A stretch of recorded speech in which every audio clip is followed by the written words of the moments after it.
So with that, I'd like to introduce our keynote speaker this morning, Jeff Norris.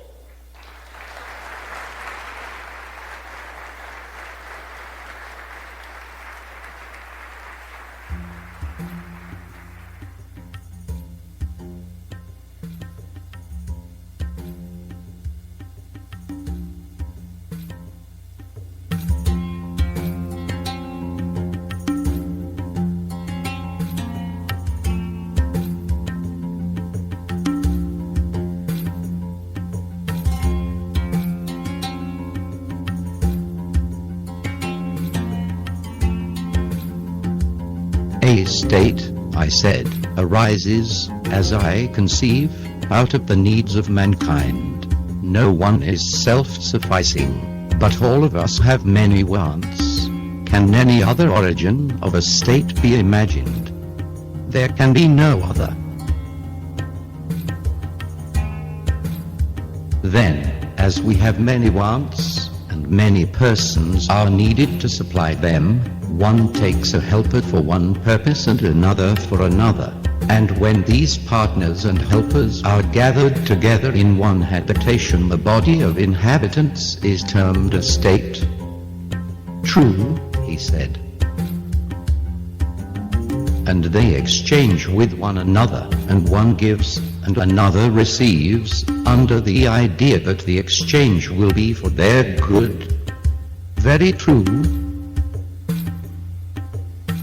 Then, I said, let us begin and create an idea state, and yet the true creator is necessity, who is the mother of our invention.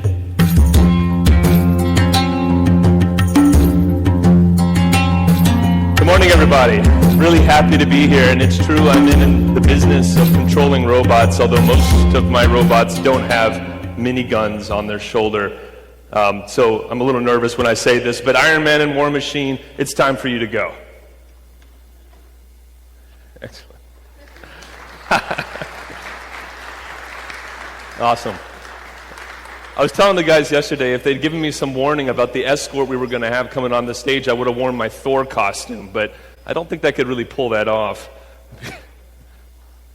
So today, I'm going to be, I want to say first, just to echo what you just heard, that I really enjoyed being here yesterday. It was a great event, and I'm sure that today you're going to get as much out of it as the guys yesterday did, and the people who worked on it, I think, are paying a lot of attention to what is a good use of your time.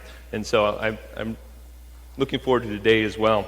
I'm hoping to start things off right this morning, talking about some inspiration that certainly I've received, and I hope you will too, from an unlikely source for leadership and organization, and that's Greek philosophy and Plato. And before you start getting worried about this being a boring philosophy lesson, we're going to be folding in quite a lot of rocket science as well. So, in that little intro you just heard, a little passage from the Republic, Plato is using a really awesome dramatic artifice there. It's called the dialogue, all right? The dialogue is, rather than Plato trying to explain his ideas in his own voice, writing it out as if he were saying it, he explained his ideas almost entirely through like a play where different characters had something to say.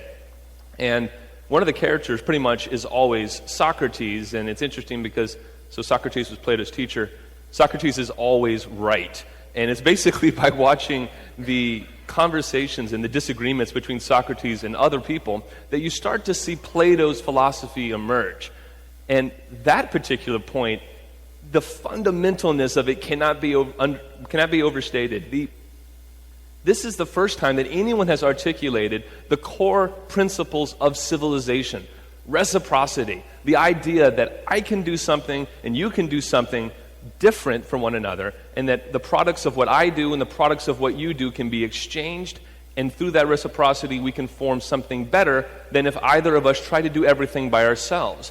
It's an argument for specialization and cooperation instead of trying to be jacks of all trades. And I'm going to show you how that lesson weaves its way through every industry, space exploration, healthcare, any important human endeavor you can really think of. But to get there, first I've got to bring you forward in time a little bit from 380 BC to the birth of my industry of space exploration. And I'm afraid we have to begin that in around 1200 AD with a guy in China who's got a sharp, pointy thing that he wants to throw at another guy who's pretty far away, and he figures out, you know what, I could just strap this giant firecracker to the thing, and it'll go much further. Why does it always have to begin this way, right? Well, it wasn't long, about 300 years, before someone had the bright idea of, well, let's strap a whole bunch of these sharp, pointy things to a chair and climb on board and see where that takes us. This is Wan Hu. The legend of Wan Hu is that he did exactly this in 1500 AD and lit all those rockets and disappeared without a trace. And the legend, of course, is that, he ascended and explored the heavens, but I think we can probably all think of a more likely outcome of that particular experiment. Now, it would be a little while before the idea of human spaceflight could really get serious, and it was going to take a number of pioneers, and I couldn't mention them all, but I'm going to mention a few. One of them is Robert Goddard, who was a professor at Clark University and a passionate physicist, and he started experimenting with this idea of building a liquid-fueled rocket. So that big firecracker strapped to the sharp, pointy thing, that's really just filled with gunpowder, okay? It's what we'd call a solid-fueled rocket, and they're very useful, and we still use them today, but they are not capable really of sustaining the consistent thrust that you need for a major launch vehicle. And so Robert Goddard worked on the idea of using liquids, actually a flammable substance and then oxygen, so a gas really, pumped into a combustion chamber to sustain this intense heat and combustion that provided the exhaust gases that makes the rocket go somewhere. This is a pretty revolutionary idea at the time. He patented lots of ideas in the time, and he kind of kept quiet for a little while about what he was really thinking. He was a little bit of a loner. He liked to kind of work by himself. He sort of tried to do pretty much everything himself. Honestly, I think he really deserves the title of rocket scientist because he tried to cover the whole gamut of that field. But I'll mention in a second that was also a limitation. Now, after getting a little bit of success, and by the way, it was pretty much impossible to keep this secret because when you're launching rockets in your backyard, your neighbors start to notice and complain and get terrified. And so he did come public with some of his ideas, and here he is lecturing on the topic. He wrote a very important paper about reaching extremely high altitudes. But his real passion and thought was that these devices could actually lift us beyond the atmosphere into space and perhaps to the moon. There he is just drawing it out on the diagram. So, when a passionate and qualified, brilliant person brings his idea to the public and announces his vision, obviously he is embraced with excitement and acceptance, right? Sadly, no. Robert Goddard was publicly ridiculed for his ideas, both in the press and by scientific colleagues. The New York Times goes so far as to suggest he doesn't even understand basic physics. Now, we know now that it was in fact the New York Times that didn't understand basic physics. They didn't bother to actually correct that little error of theirs until Apollo 11, about 40 years later, was carrying 3 astronauts to the moon through space. And then I think, honestly, in a gesture of respect at that point for the now deceased Robert Goddard, they did publish a retraction of this statement. This ridicule, scrutiny, drove Robert Goddard further into his sort of loner experimentation lifestyle, and I think, unfortunately, limited the progress he could make after that point.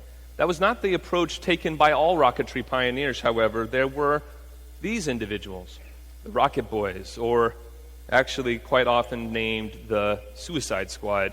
These guys from Caltech, primarily, would kind of sneak up into the desert north of Caltech and turn on these crazy rocket motors they were designing. And Suicide Squad was, by the way, pretty apt because we have stories of these guys, literally sprinting across the hills trying to get away because the oxygen tube had broken free and was blowing fire, whipping around like some kind of, crazed serpent. And they were trying to get away before the thing blew up.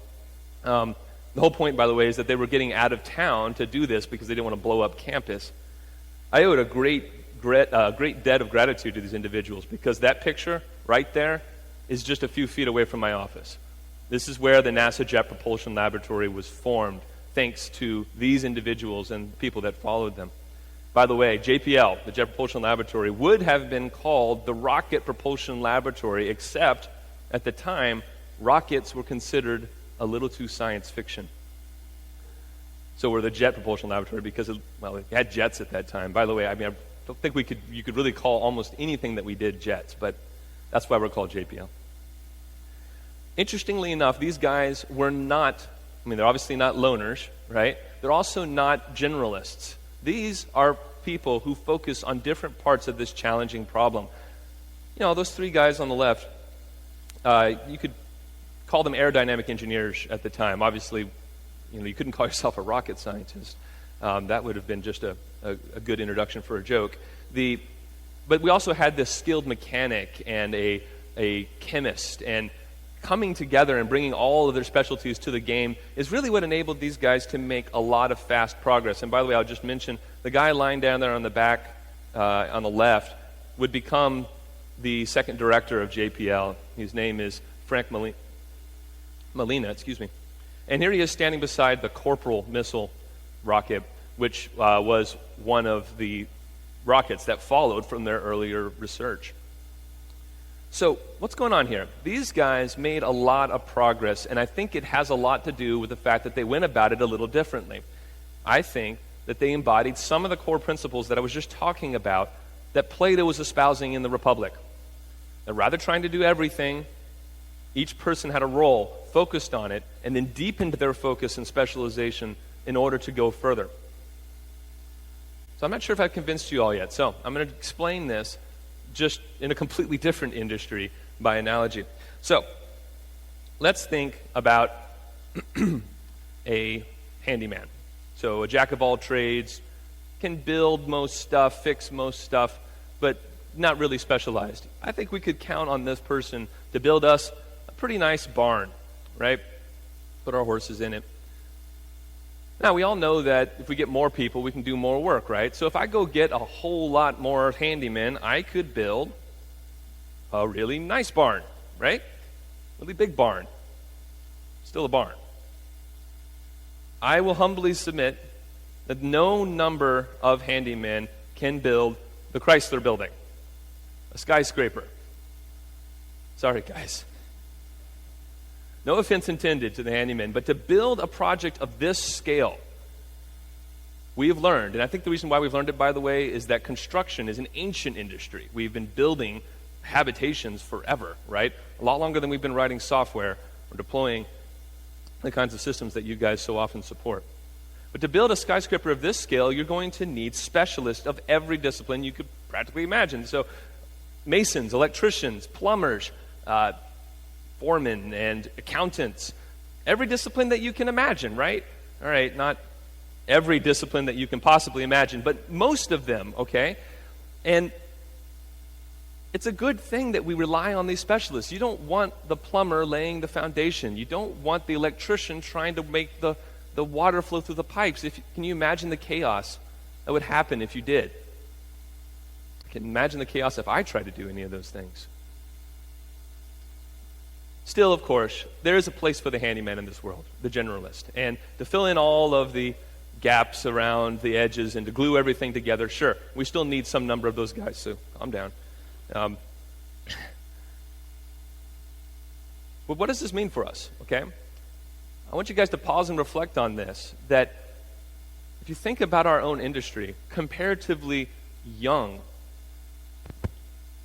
the idea of information technology for healthcare, that's pretty new. I think we're just beginning the transition that I'm talking about here. For the software people in the audience, most software teams continue to just call everybody a programmer. Most IT organizations don't strongly distinguish between the different roles in this really complicated process. So hold on to that thought, and we'll be coming back to it. Rocket science is a little bit of an older discipline than IT for healthcare, though not terribly older, but I will point out that it has made that transition firmly, and we had to go from the Goddard rockets that you were just seeing to something like the Boeing Delta II, now the United Launch Alliance. If only it were so simple to go grab that thing off the shelf and put it together, right? This requires a huge team. Electrical engineers, aerospace engineers, computer scientists, everything coming together to build this magnificent creation. And if for some reason you don't believe just in the complexity and the delicacy of this massive system, I'm going to talk you through just a little bit about what this amazing machine is capable of doing. I have a special affection for it because this is the rocket that launched the Spirit and Opportunity Mars rovers, which I worked on. When this thing lights off on the pad, it does not sit around, okay? It's not like the space shuttle, which kind of rumbles for a little while there. That thing is off like an arrow. It lighted a main engine followed by a bunch of external boosters, but not all of them just yet. The thing goes supersonic very, very quickly, okay? You see the ice falling off this thing because it had to be kept extremely cold until it launched. Roughly about there, the rest of the boosters light. The thing is constantly accelerating on its way out of the atmosphere despite all the drag and all the mass that thing's carrying. We release the first round of boosters here because they're heavy, empty tanks now, all right? We've launched the rest of the boosters, which we then release when they run out of fuel. Might think we're kind of done now, right? I mean, the thing looks like it's in space. No. Time for stage 2, okay? Boom. This thing has to lift the spacecraft up into an Earth orbit, because we're really not there yet. We're just really high right now.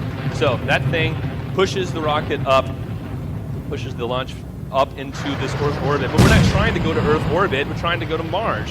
So we're still not done yet. Pop the launch fairing. There's our rover inside that tiny little cruise stage. The next stage, you have to spin the spacecraft up because the last burn requires a spin-stabilized spacecraft. So once it's spinning, time for stage 3. This is the engine that sends you to Mars. The rest of them are just getting you into Earth orbit. Now, after you've spun for a little while, you see those things? Those are actually called the de-spin yo-yos. We actually call them that, okay? So we spun the thing up, and now we have to slow it down because the spacecraft is going, oh, you couldn't possibly navigate in that spinning condition. So we throw these weights out on strings, and if you think about what it's like if you're on a merry-go-round and you throw your arms out, it slows you down a little bit, okay? So we bleed off some of the angular momentum using those yo-yos, okay? And then we drop them. And actually, we just dropped them in space, and recently, unfortunately, one kind of came a little close to the space station and caused a little bit of a panic. But no joke, it really happened. There's a lot of junk up there. But yes, a de-spin yo-yo kind of flew close to the space station. Wow. I mean, think about everything that had to go right there. Here's another launch vehicle. This is the Atlas V. This is the launch vehicle that is taking the Curiosity Mars rover, which is landing on August 5th to Mars. So it launched back in November. Flawless, beautiful launch. Absolutely amazing. Equally complicated launch vehicle. But just reflect with me for a moment on the immensity of that launch vehicle and the fact that it's not the point of the mission. With all respect due to the people who built the launch vehicle, the point is the payload. We can separate all of our missions into launch vehicles and payloads. The payload is the part we care about the most. It's the thing we spent 6 years building. It's the thing we daydream about. It's the thing that all of you guys are funding us to create. The launch vehicle, by the way, I'll mention the Delta II that you just saw. What is also awe-inspiring about that vehicle is that it has launched 151 times and failed once. It's an amazing record. One of the most effective launch vehicles ever built. But again, although it's like 200 times taller and, at least that much heavier, it's not the point of the mission. It's not the part that we're focused on. So, Plato actually has a word or two to say about this as well in the Republic. He points out that no matter how well of a balanced team of specialists who are cooperating, and I hope I've convinced you on that point, that you've built, there's no way that they can do everything, okay? That's just hubris, it's arrogance, and it's a waste of your resources. After you've built that amazing team of specialists, you've got to have a serious conversation about what you're not going to do. Within NASA, we decided, because it's gotten commercially viable to do so, that we're not going to build a lot of launch vehicles. We're going to rely on commercial market to do that for us. and I hope you guys, I know we are doing things like thinking about the open source world or other commercial offerings and asking yourself as often as possible, all right, what part of this problem is really our rocket science? And I use that term to basically mean that thing that you care about the most, the payload that you're actually delivering to your customer, the thing that sets you apart from somebody else. And then think about everything else that has to be there. Effective support systems, systems for high reliability, etc. Things that, trust me, you have no mission if you don't have those things, but they're not your specialty, okay? And if you can entrust those things to an open source market, to a commercial provider, two things will happen. First, you will be able to conserve your resources to focus on your rocket science, and you're going to discover that those people who consider that their rocket science are better at it than you are. I've certainly found it to be true. So once you kind of get over that little bit of an uncomfortable feeling, it's actually really liberating, because when you realize that there are people in the world whose whole job it is to focus on that thing that is not the point of your project, it's fantastic, because it's almost like all of a sudden you have an additional specialist on your team focused in that thing. So if you're not convinced about this yet, I'm going to give you another little analogy to try to prove the point. So imagine that you're an entrepreneur, okay? And your business happens to be selling ice cream, because who doesn't like ice cream? But let's say that your real innovation here is not, the product, but the fact that you've come up with an idea for really great, kind of low-cost ice cream carts that you can deliver to all the cool places to sell ice cream.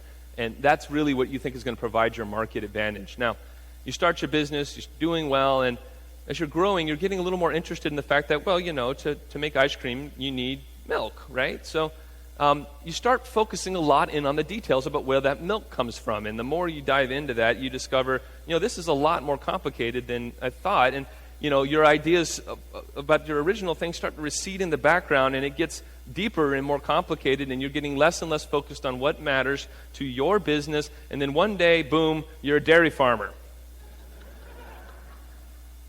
So to put it in the words of this particular analogy, you don't have to milk the cow.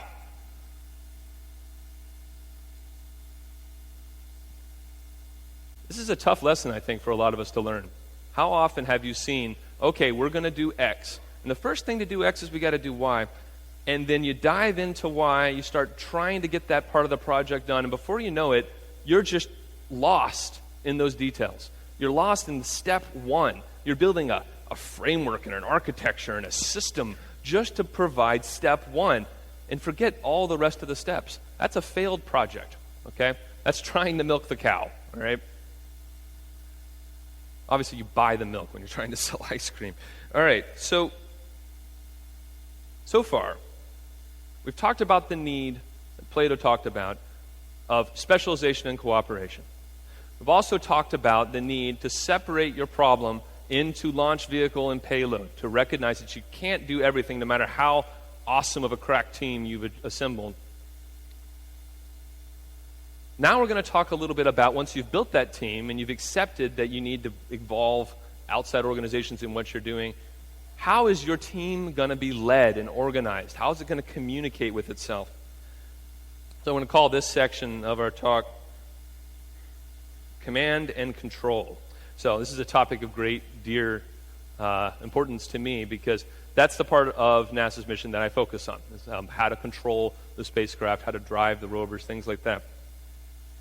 And so just to give you a feeling for the immensity of the challenge that faces us on August 5th, I mentioned that we've got a rover on its way to Mars, right?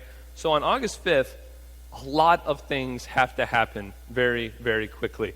And in the interest of time, I'm going to just blur through them. Things got to burn through the atmosphere. It's going to fire a parachute. It's going to descend to the Earth wearing a rocket-propelled jetpack, to Mars, rather. It's going to descend, it's going to lower itself on a bridle, set itself on the ground. This machine has got an amazing arm on it, actually weighs as much as the entire last rover. It has 10 instruments on board, 10 scientific instruments, all of which we have to command. Perhaps most excitingly, by the way, at least I think it's pretty cool, is that this rover is the first one to actually be bearing a laser gun on its mast. We are sending a laser beam to Mars, okay? It can vaporize rock. How cool is that? For science. So, believe me, I've spent a lot of time worrying about how a team of people that involves hundreds of scientists can control a machine with all those complexities. So I wish I could have brought today the real Mars rover, but there's that small detail that it's on the way to Mars. So instead what I did is I built you guys another Mars rover, which is, I call it Curio, and it's a replica of the Curiosity Mars rover. Let me tell you a little bit about Curio here, because he's got a lot of the capabilities of Curiosity. So he's got a mast, he's got some of the key pieces of equipment that are on the vehicle. That arm I was talking about, just an immense, powerful thing. The thing is longer than I am tall, and that's just the arm. It requires as much power as the entire previous Mars rover. One notable thing that I think is very cool about really about all of our Mars rovers is that they have this awesome suspension called a rocker bogie. So if you see on the back here, these two wheels pivot independently of the front wheel. This is called the bogie, and the rocker is this larger pivoting piece here that extends back to the back wheel. So this means that this robot can eat rocks. I mean, it can just climb over things that would completely destroy another kind of vehicle. It can actually, the real Mars rover can climb over rocks that are up to twice its wheel diameter. Does anyone want to imagine what would happen to your Toyota Corolla if you tried to drive it over a rock that was twice as tall as its wheel? Not good things. So because of this really awesome suspension, it can do a lot of climbing. And my motors aren't quite as strong as the Curiosity Mars rover, but mine does have this really fun iPhone driving interface that I built, and I'm happy to show you guys it later too. So I want you guys to see how this thing just eats up these. The book is sliding. I need to tape the books together. Eats up these obstacles like they're not really there. I'm not going to drive them off the table. Let's see that one more time. Can't get tired of that. So I promise to let people play later. So I'm going to make a few points with Curio here. So one of them is about what would happen if we were trying to control this thing with hundreds of science team members and at least that many engineers all trying to control it at once. So imagine for a moment that you guys are all members of the mission science team, because at least in this room, this is roughly how big that team is, okay? Hundreds of people who are all together trying to figure out what that robot's going to do. If we just said open season, everybody just tell the robot what to do, I mean, we'd end up with, twitching, crazy, frenetic rover, right? And it would probably just collapse on Mars. Fortunately, we don't try to do that. But what can we do? Like, what's our option here, right? These people are not necessarily predisposed to agree. They've been focused on different science disciplines for a long time. They're going to Mars for different reasons. So what is the governance model that we can build to enable these guys to work?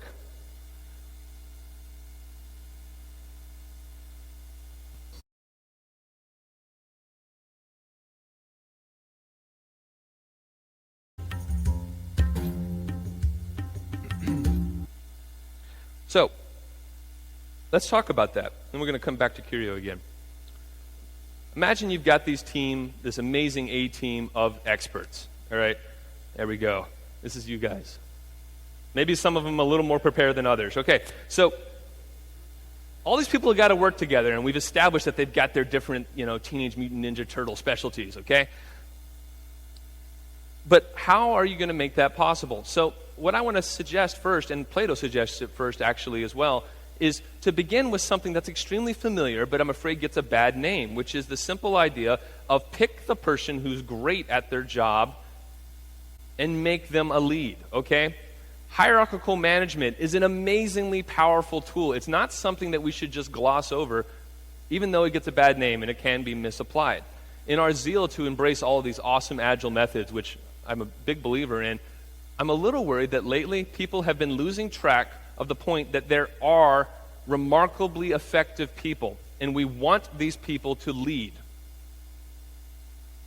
To make that point a little clearer, how often in your projects have you said, things would be so much easier if we could just clone Bob? Bob here, right? I'm sure there's plenty of Bobs here. If you could clone Bob, right? Because Bob is awesome at his job, or Sally is great at her job, and if we could just clone them, then our problems would go away, right? And then that's funny, yeah, we don't have, cloning. Well, you know what?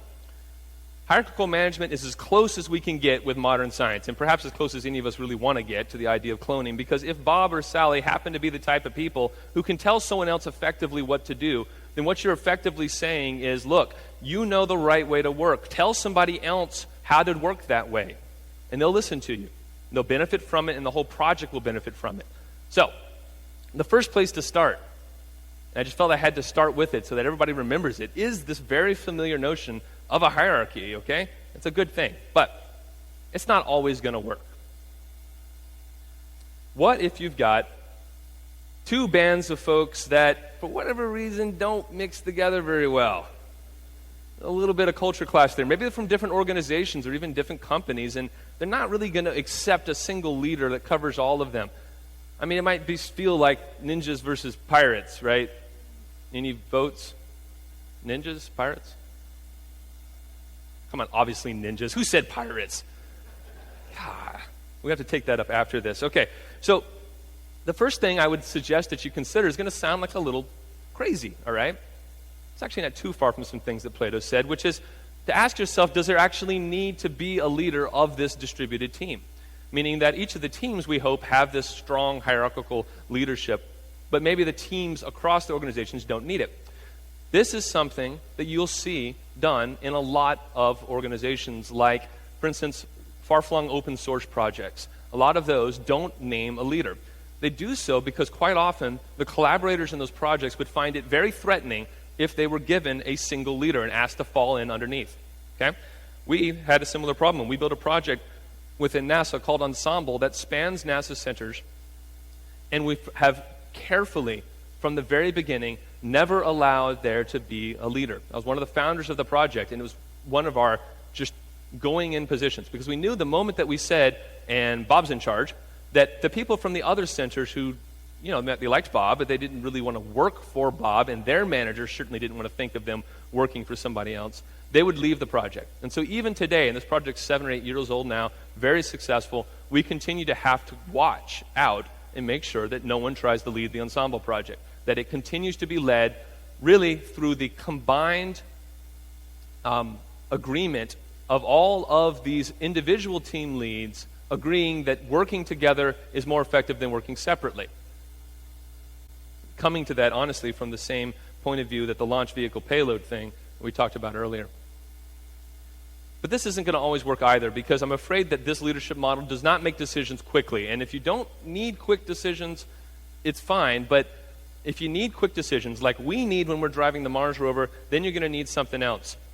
So this one actually comes from Aristotle, who is Plato's student. And he introduced the idea, revolutionary at the time, of term limits. The idea that you could rule and then be ruled later by somebody else. And something kind of magical happens here. When people understand that they're not going to be dictator forever, they behave much more effectively in their dictatorship. So, within our science team, in order to make sure that we can make a decision every day in time for uplink to the rover, and that's a very tight timeline, there is a dictator, a science operations working group chair each day who makes all of the critical decisions. But they rotate. Everybody knows that they rotate. So imagine this. If you know you're dictator for today, but tomorrow you're not going to be, and you do have your agenda, which is different from the other people's agendas, how likely are you going to be to victimize all of their agendas for your sake? What's going to happen to you tomorrow, right? So everybody turns into a bit of a better leader, puts on a bigger hat. So, if you're trying to blend teams that are ninjas and pirates, think about building leadership in this sort of round-robin fashion, allowing the team leads on each side to nominate themselves or someone on their team, to run those joint meetings, to make real decisions that affect the overall project, but to understand that this is not a permanent position, okay? I think you'll be surprised at what happens when you do that. Okay, so we got to get back to Curio here, and it's to make our final point before we sum up, which is we're going to talk now about, you've built this team of specialists who are cooperating. You've divided that problem between launch vehicle and payload. You've got a governance model that hopefully makes everybody work well together. Now let's talk about the execution of your actions and the monitoring and feedback you get from them. All right, so when we tell the robot what to do, there's a minor complication, which is the fact that the speed of light takes around 10 to 20 minutes round trip to get us a message to and from Mars. So for the gamers in the crowd, most people really start whining if they get about 100 milliseconds of lag, of latency, okay? Can you imagine trying to play World of Warcraft or whatever with 10 to 20 minutes of lag? Hey. Well, you maybe can't quite imagine it, so I'm gonna show you what that's like with Curio here. Okay. So we're going to play a little game here.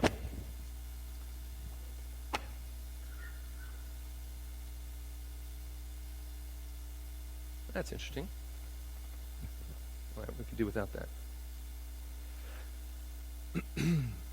All right, so what I'm going to do here is I'm dramatically simplifying the control interface for Curio here to try to make this a little bit easier for people, because I'm going to let somebody else give this a shot.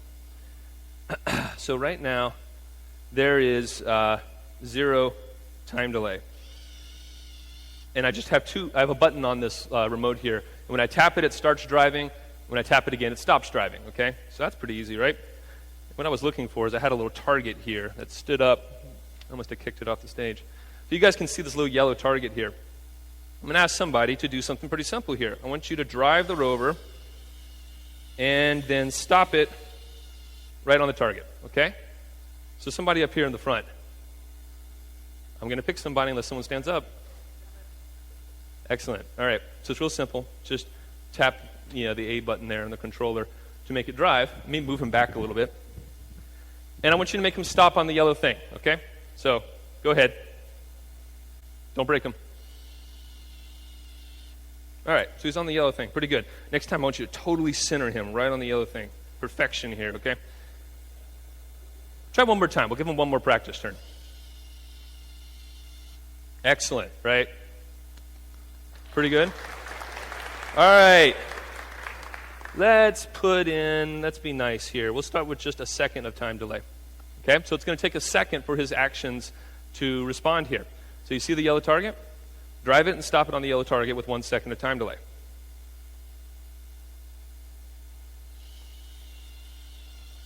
Uh-oh. You just drove the rover off a cliff on Mars. You just ended all of our hopes and dreams. What's your name? Caleb. Wow. Caleb, I want you to try it with 5 seconds of time delay. 5 seconds. Try to stop it on the yellow thing. Why? Nothing's happening. Caleb doing anything?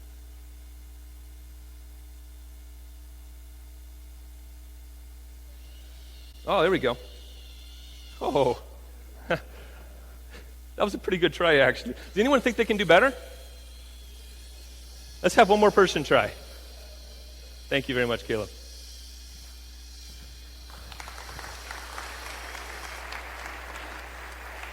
One more volunteer.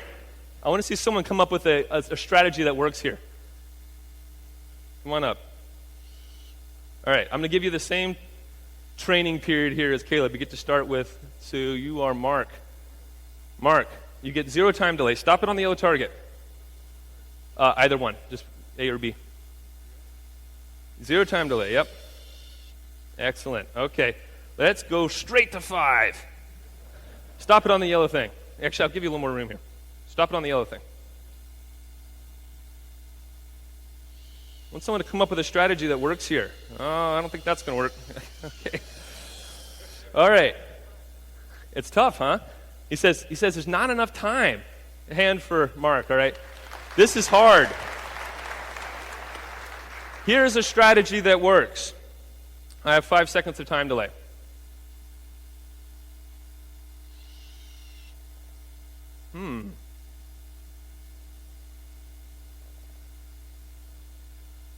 What am I doing here? Little steps. Very little steps. I'm doing something that we call, in the business of telerobotics, I might still drive off. We call this bump and wait.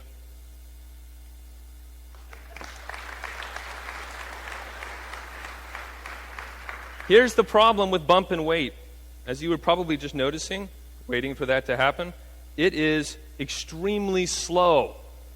Because what you're doing is you're making a small move and you're waiting for all that time delay to come out of the system and you see what happens. And then you make another small move and you wait and see what happens. This is about as inefficient as you could possibly get. I want to draw a parallel between this and what we're all facing when we work in business, especially in a complicated field like you guys are working in or like I'm working in, which is that when we take an action to try to fix a problem or to release a new feature or whatever, it's going to take a lot longer than 5 seconds or 10 to 20 minutes like it is on Mars to get the feedback that's going to help us decide whether it was a good move or not. And if we allow ourselves to fall into this pattern, okay, while it appears that it works, that you can bump and wait, you will move so slowly that you cannot succeed in your business. You just can't do it. We couldn't succeed on Mars if we were doing this. So what do? What's left if you're stuck with this kind of a problem? Well, there's 2 techniques that we use. And I'll draw parallels back to business with it as well. So the first one is you don't tell the robot to do one thing. You tell it to do a lot of things.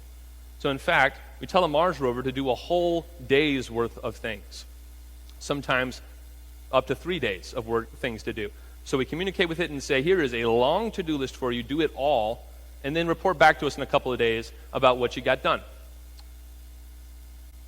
You only pay for the time delay one time then, because you give it all these commands, but you're not waiting every time to, what happened, tell it something else to do. But that requires something else, which is the second technique, which is autonomy in the system that is closest to the point of impact. The robot has capabilities to keep itself a little bit out of trouble, meaning that if we tell it to do a whole bunch of things and something goes wrong, like it starts to drive off a cliff, it just stops and says, I'm going to have to phone home for some help here. This is beyond my pay grade, okay? The rover can avoid some obstacles. It's got these little local autonomous behaviors. It can control the really tight loops on the surface. Now, so to draw an analogy in business, we've got to be careful, one, that we're not bumping and waiting, that we're actually folding out a lot of steps at the same time and accepting the challenge of deconvolving their effects. But second, we've got to grant autonomy to the people and the teams that are closest to the point of impact. Because if all they're doing is returning the data back to some central authority to make some decision on it and then waiting for instructions, then you can imagine what's going to happen. And I'm sure this is not the way you guys work, because you guys couldn't have the reliable systems that you have if everything was going back to a central authority before you guys could do anything. So that's the essence of it, though. It's trying to find a way to increase that autonomy at the closest point, the shortest wire, the least time delay, such that you're reacting much more quickly and learning much more quickly than you are if you're bumping and waiting. So those are the 2 ways that you can solve, if anyone can solve, those problems. So we're going to sum up here.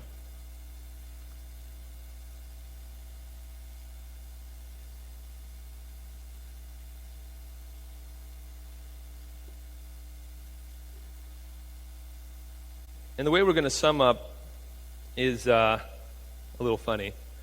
I hope you'll grant me this little bit of theater, because the reason why is that, we started out with that dialogue with Socrates. So we're going to kind of end that way too. So let's send this guy away. Bring out something else. And the reason why I'm bringing this something else out is that I couldn't fit one of those into my luggage. Would have been really heavy too. So I brought my Socrates with me.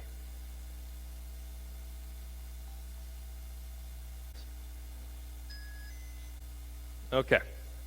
We'll go with this. Now, the reason why I brought Socrates is, well, first of all, I want to point out he's got some neat capabilities. He can not only, twitch around here and look kind of lifelike for me, he can talk as well. So, Socrates, why don't you go ahead and say a few words for us?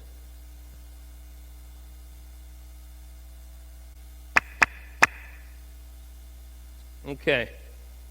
Socrates is going to help me make a few of my final points today. Don't worry, I don't know where he's going with this either. Well, we started the talk today with a Socratic dialogue. Remember, those are those things where Plato plays out a play of a discussion between Socrates, who's always right, and other people in order to prove a point. So we started that way, and we're going to end that way either. And I really do think that Plato would be pleased. Or horrified. Let's get on with it. I'd say that again. All right. I think I've established that all endeavors of any real importance really demand this principle of reciprocity, of division of labor, of specialization and cooperation in order to function. And I think also I've shown that a lot of industries that I've touched on today owe their progress in great deal to those principles. Indeed, and therefore, to see the future of the IT industry, one could perhaps study the past of others. That seems pretty reasonable. And so in the space exploration industry, for some time we've recognized this need to divide our responsibilities, to specialize as deeply as we possibly can. It's humbling at times to feel like you can only possibly understand a little part of the overall picture. It's also sometimes quite thrilling. Yes, and so IT professionals must similarly diversify in order to meet the growing demands of their field. And then can carry that principle forward into those ideas of dividing launch vehicle and payload from one another. And, well, I'm going to express a little bit of skepticism at this point and just say, can we all be convinced that this is actually going to happen? Isn't the field of information technology, for that matter, already really narrow? It was once a narrow discipline, but no longer.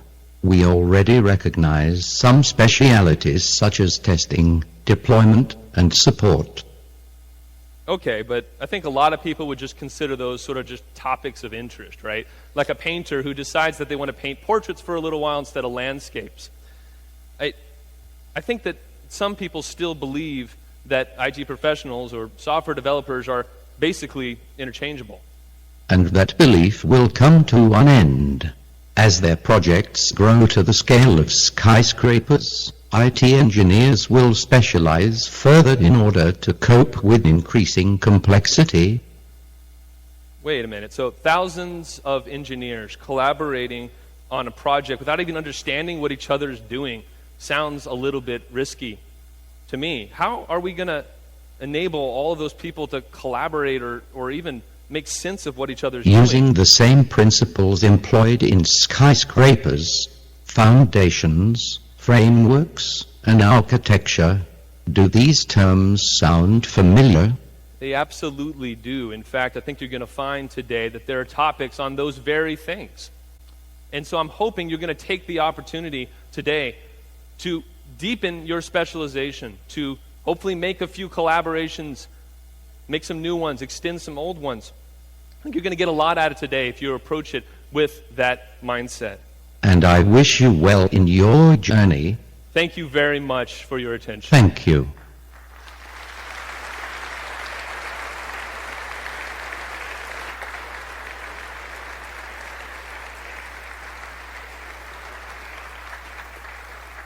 And I'd be happy to take some questions, and I'll also get Socrates over his stage fright here. He's even cooler than this. Please, how about some questions? Yes. Oh, yeah, I should tell people there are microphones up here at the front of the aisle, so a great place so everyone can hear your question. So from a rocket industry standpoint, what's so different from the gigantic success of the Saturn series to what you do today? What's different? Why couldn't we just pick up then and continue on? I'm going to defer that question to my colleague. Thank you, Socrates. What's the difference between the Saturn V and what we're doing today? Really, it's I think part of a larger family of discovery and exploration. The human spaceflight program and the robotic spaceflight program and the robotic exploration program, they really dovetail necessarily. There are places where we can't put humans. There are places where we need robots to assist humans. A lot of the core principles that were established when we were building the Saturn V, which were how to build an enormous launch vehicle capable of carrying a lot of mass, we released and pushed that know-how out into the commercial industry. And thankfully now we're starting to see some payback from that, because I hope everyone saw the exciting news last week of the Dragon capsule finally docking with the space station. This is an amazing, great thing for everybody, because NASA's in the business of trying to get out of its business, meaning that we want to move on to something that's not commercially viable as soon as we can get someone to take over the tasks that we used to have to do. So I would say it's a continuum. The launch vehicles that are taking the Mars rovers draw great amounts of heritage from the Saturn V. The systems that control the Mars rovers, the approach to testing, reliability, to the way that the onboard system works, all are a continuum from what NASA has done previously. Hope that answers the question. More questions about anything? About the rovers, about... anybody want to disagree? I'd love to have some disagreement. Somebody think that Plato is wrong, or the points that... he was wrong about some things. If you read enough of the stuff, you'll see some real doozies in there. Yes? When you guys were designing the payload for the Mars project, how many changes did that design inflict or require of the delivery vehicle?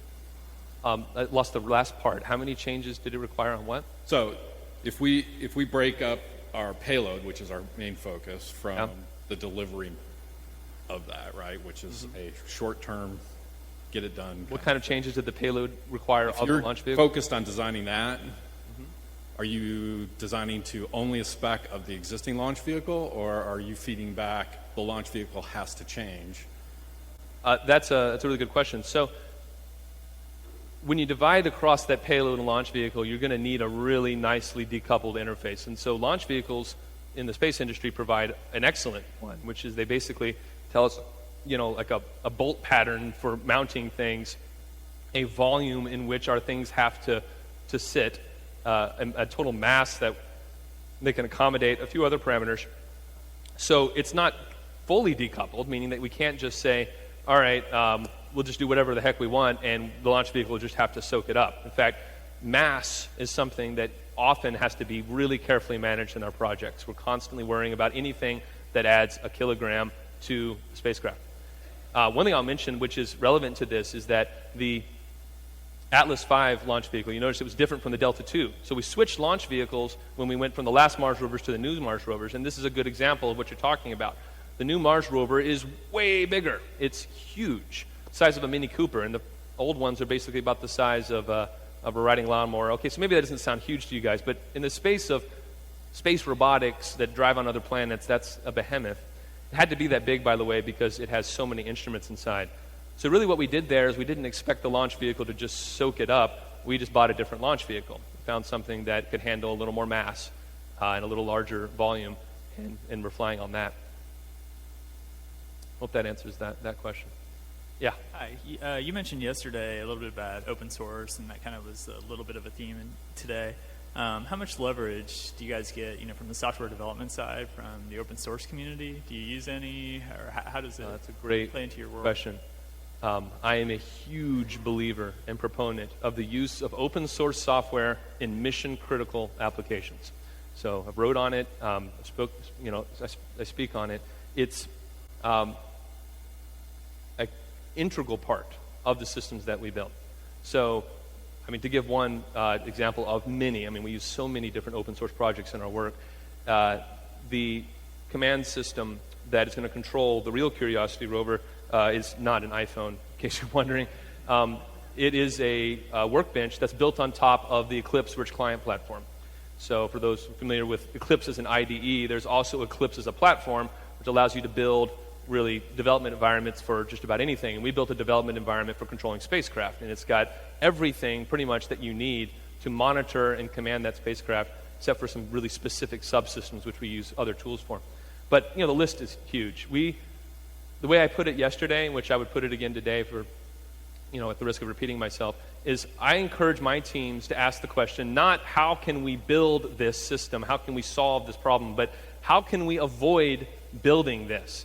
If there is a way to entrust someone else, especially someone else who's better at it than you are, and by the way, the Eclipse people are much better at what they do than my team is, okay?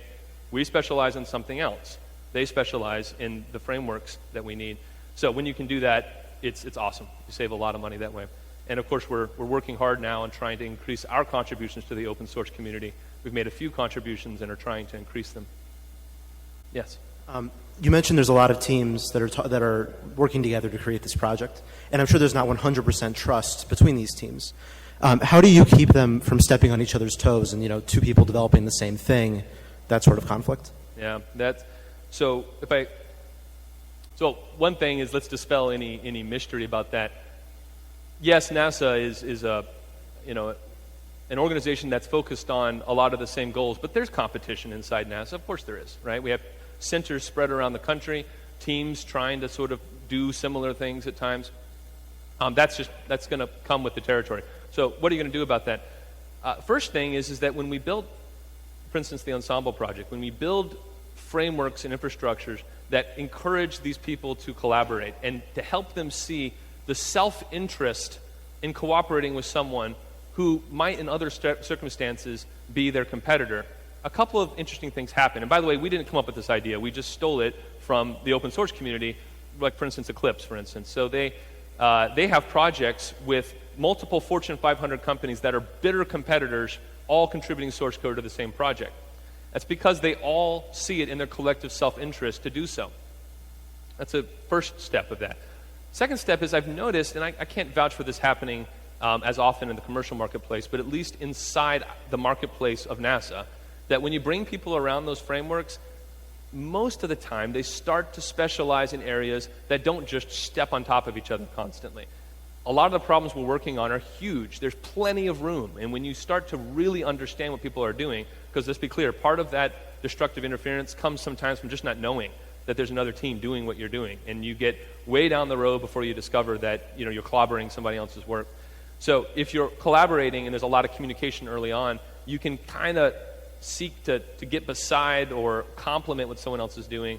And often it ends up being in your interest to do so because they become a staunch ally for you.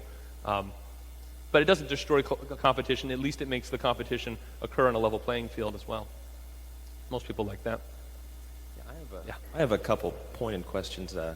Can you talk about the underlying architecture of a rover, like operating system you guys used, how you handled updates over a project of 6 years, if you handled any updates while it was deployed? Could you start over just a little bit? By the way, it's not that I'm deaf. The echo from these speakers is really weird. I get like this time delay effect here with them talking. Could you start over one more time? Actually, it'd be better. Just walk over and tell him. Thanks, and I'll repeat his question.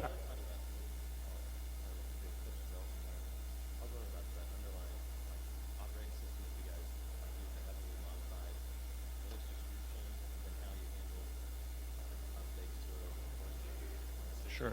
Yeah, okay. So the question is, thank you, is what kinds of operating systems are we building the software for the rovers on top of? And then how do we manage the updates to such a system over the long lifetime of a project? And I'm sure you guys have this problem all the time. You can't just shut your stuff down and bring it back up again in some future point just because you wanted to make an upgrade. We can't either. So first, operating systems. You want to know if we use a heavily modified operating system. I'll draw a distinction between what goes on board the spacecraft and what we use on the ground. So on board the spacecraft, it's a very constrained environment. We typically use a real-time operating system, quite often VxWorks, specifically for the task of controlling a complicated machine that has hard real-time constraints. There's plenty of research on the margins into things like real-time variants of Linux and other options. But for instance, the Curiosity Mars rover is running VxWorks. The previous Mars rovers are running VxWorks. Now on the ground, it's totally different, and it should be very familiar to you guys. We are using pretty much off-the-shelf operating systems, so your typical variants of Linux. The people who are participating in our missions and want to control these vehicles, well, they want to do so from their laptops and their mobile phones and their iPads, and so we've got to conform to the operating systems that they're already working with. And so we're doing web applications, we're doing native apps for mobile devices, we have applications for Mac and Windows and whatnot. We're trying to make it such that controlling a spacecraft is a lot more like checking your bank account balance than it's like, the old Apollo vision of mission control. It's still got to be secure, right? But you need to be able to do it anywhere. A lot of people who operate our missions today, and this is something that's pretty awesome, they're doing other things while they're operating missions. So they might be a professor at a school teaching classes, and in between classes, they need to check in and get their commands in for today. No joke. That's the way it's working now. So there, we're having to conform to what's already there. Now, the question about updates. Again, got to draw a line between the two systems. An operating system update to the spacecraft would be a pretty rare thing for us to contemplate. But software updates to the spacecraft are very commonplace. In fact, we will update the flight software on the Curiosity Mars rover right after it lands. And we updated the flight software while it was in cruise. This is a critical part of us being able to sustain the lifetime of that mission. We do not believe in get that software on board and then lock it down and never touch it. We're very careful about when we change it, of course, but that's one of the critical tools we have to respond to problems. And I'll just take this moment to get on a soapbox again and just say, please remember, software is designed for flexibility, to respond to problems. But for some reason, a lot of people seem to try to make software as inflexible as metal, right? Why do that, right? It's the thing that's supposed to be able to respond to change. So we embrace that, and we do change the software on board the vehicle. Again, on the ground, we're very careful about how we make updates, but we've got to move with the times. So, your laptop's going to get an OS update, and if we're not ready to handle the impacts of that, then somebody gets taken out of commission for operations, and that's not something we can accept as a risk. So we've got to deal with the ever-changing world of the desktop environment. Okay. I think we'll land there, Jeff. Say again? Any additional questions? We probably have time for one more. Okay, one last one. A number of years ago, I read an interesting story about NASA's internal software development team. I think they were doing flight control software for the space shuttle and some other projects, and they had an extraordinarily high level of development in terms of the Software Engineering Institute's rating, and so they're doing some very high-quality software, very low defect rates. I'm curious if you had any interaction with them. Were they brought into any of the work that you're doing, and why or why not? That particular team? Yes. So I'm not familiar with the particular team you're describing, but I will say, generally speaking, that software reliability is of paramount importance to NASA, of course. I think I want to put us down just a little bit there, which is that I wish I could say that NASA had it figured out when it comes to software reliability, because believe me, if we did, we would not keep it a secret. We would tell everybody exactly how to do it. But the fact is, this is really, really hard. You guys, I'm sure, know that just as well as I do. So we don't have a crystal ball for this. We're just like you guys, struggling to find advancements in testing and reliability and proper writing of code to keep pace with all of the other advancements which are happening, which are frankly so dizzyingly fast that it's almost a losing battle. So I'm really hoping actually that the next few years we're going to see, perhaps from NASA, perhaps from the commercial marketplace, some things that I could really point at and say, that's a fundamental advance in how we test and ensure the reliability of software. I feel like what we're doing right now is just evolutionary advances. We run lots of tests, we run them more quickly, we run them automatically, we do continuous integration. There's some work now that's showing some promising results in static and dynamic analysis, and there's a laboratory for reliable software at JPL led by Gerard Holtzman, who's a giant in this field, and they're doing some interesting things that have reduced the defect rate dramatically in, for instance, the Curiosity software. But it's a really open road, and if people in here are interested in that topic, there's just an amazing revolution waiting to happen there. Please tell me about it when you find it. Thank you, and thanks everybody.